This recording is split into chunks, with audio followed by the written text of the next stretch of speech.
Nagabot na si President Ferdinand Marcos Jr. sa United Arab Emirates para sa magtambong sa Abu Dhabi Sustainability Week.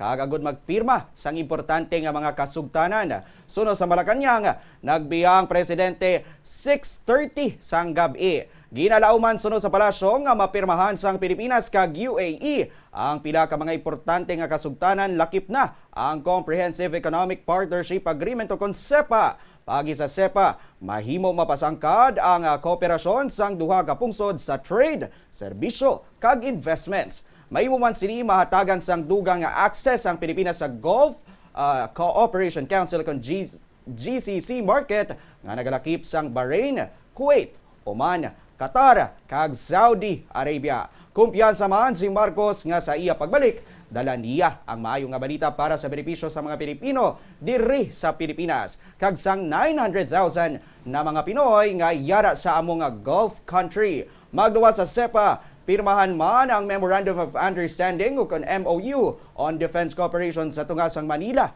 kag Abu Dhabi.